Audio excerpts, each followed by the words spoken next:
Sir notification rules ಇದೆ. ಏನ್ ಗೊತ್ತಾ, ರಾಜನೀತಿ ನಿರ್ದೇಶಕ ತತ್ವಗಳಲ್ಲಿ ಕಾಲಕಾಲಕ್ಕೆ ಕಾಲ್ಫಾರ್ಮ್ ಮಾಡಬೇಕು. ಇವು ಚುನಾವಣೆ ಮುಂಚೆ ಏನ್ ಹೇಳಿರ್ತೀವಿ ಗೊತ್ತಾ, ಪ್ರಣಾಳಿಕೆಗಳಲ್ಲಿ ಏನ್ ಹೇಳಿರ್ತೀವಿ, ನಾವು ಕಾಲ್ಫಾರ್ಮ್ಗಳನ್ನು ಮಾಡ್ತೀವಿ, ಈ ಬಿಟ್ಟಿ ಭಾಗ್ಯಗಳನ್ನು ಕೊಡ್ತೀವಿ. ಸರ್ ನೀವು ಬಿಟ್ಟಿ ಭಾಗ್ಯಗಳನ್ನು ಕೊಟ್ಟಿದ್ದೀರಿ.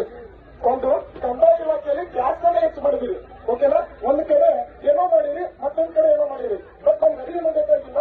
ಇವತ್ತ ನಾವು ಊಟನೇ ಬಿಡ್ತೀವಿ, ನೀರು ಬಿಡ್ತೀವಿ.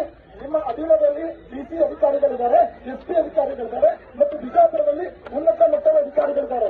ಅವ್ರು ಬಂದು ಏನ್ ಮಾಡ್ಬೇಕು ಗೊತ್ತಾ, ಖುದ್ದು ಲಿಖಿತವಾಗಿ ಮನವಿ ಕೊಡಬೇಕು. ಲಿಖಿತವಾಗಿ ಮನವಿ ಕೊಡಬೇಕು. ಇಲ್ಲಾಂದ್ರೆ ನಮ್ಗೆ ಏನ್ ಮಾಡ್ರಿ, ಇಲ್ಲ ಬೇಡಿ ಹಾಕಿ ಕುಂದಿಸ್ಬಿಡಿ. ನಾವು ರೆಡಿ ಇದ್ದೀವಿ. ಹೌದಾ, ನಾವು ರೆಡಿ ಇದ್ದೀವಿ. ನಾವು ಮನೆಯಾಗಿದ್ದ ಅಷ್ಟೇ, ಸೇಲ್ದಾಗಿದ್ರೆ ಅಷ್ಟೇ.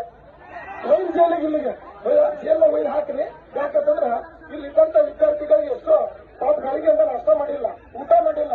ಹೌದಾ, ಮತ್ತೆ ಲೈಬ್ರರಿ ಕಟ್ಲಕ್ ಫೀಸ್ ಇಲ್ಲ, ನೀಟಾಗಿ ಹೊಸ ಬಟ್ಟಿ ತಗೊಂಡಿಲ್ಲ. ಯಾರು ತಂದೆ ತಾಯಿ ಒಂದು ಮಾತು ಕೊಟ್ಟಿದ್ದಾರೆ, ನಾನು ಖಾತೆ ಹಾಕೊಂಡ್ಬರ್ತೀನಿ, ನಾನು ರೆಡ್ ಕಾರಲ್ಲಿ ಬರ್ತೀನಿ ಅಂತ ಮಾತು ಕೊಟ್ಟಿದ್ದಾರೆ. ಆ ಮಾತನ್ನ ಸುಳ್ಳು ಮಾತಾಡ್ತಿದ್ದೀರಿ. ಅದಕ್ಕೆ ದಯವಿಟ್ಟು ಸನ್ಮಾನ್ಯ ಸಿದ್ದರಾಮಯ್ಯನವರು ಮತ್ತು ಹಲವಾರು ದಂಡಪಿಂಡ ಸಚಿವರು,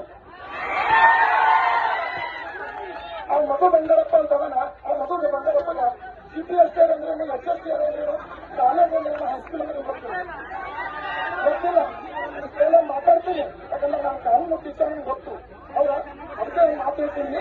ನಿಮಗೆ ಮೊದಲು ತಿಳ್ಕೊಳ್ಳಿ, ಇದನ್ನು ತಿಳ್ಕೊಂಡು ಏನ್ ಮಾಡ್ರಿ, ಮೊದಲ ನೀವು ಸರ್ಕಾರದವರು ಸಿಎಂ ಅವರು ಏನ್ ಮಾಡ್ಬೇಕಂತ ಆ ಡಿಪಾರ್ಟ್ಮೆಂಟ್ ನಾಲೆಜ್ ಇದ್ದವನಿಗೆ ಆ ಸಚಿವ ಸ್ಥಾನ ಕೊಡುತ್ತಲಿ. ಮೊದಲು ಆ ಡಿಪಾರ್ಟ್ಮೆಂಟ್ ನಾಲೆಜ್ ಇದ್ದವನಿಗೆ. ಡಾಕ್ಟರ್ ಜಿ ಪರಮೇಶ್ವರ 3 ಜನ ಹೇಳ್ತಾನೆ, ಏನು 20 ದಿವಸ ಆಯ್ತು, 20 ದಿವಸ ಆಯ್ತು, ಅವನು ನೇಮಕಾತಿಗಳಾಗಿಲ್ಲ. ಅದಕ್ಕೆ ಹೆಚ್ಚುಗೊಟ್ಟು ನಮ್ಗೆ ಮಾತಾಡ್ಲಿಕ್ಕೆ ಹೋಗ್ಬೇಡ್ರಿ. ಇದೆಲ್ಲ ವಿದ್ಯಾರ್ಥಿಗಳ ಬಂದತ್ತೆ.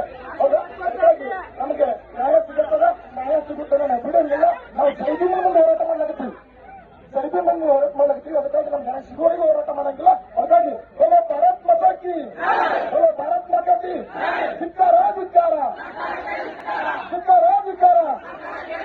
ಎಲ್ಲರಿಗೂ ಧನ್ಯವಾದಗಳು. ಇನ್ನಷ್ಟು ವಿಶೇಷ ಲೇಖನಗಳಿಗಾಗಿ ಸಂಯುಕ್ತ ಕರ್ನಾಟಕ ಪತ್ರಿಕೆಯನ್ನು ಓದುತ್ತಿರಿ.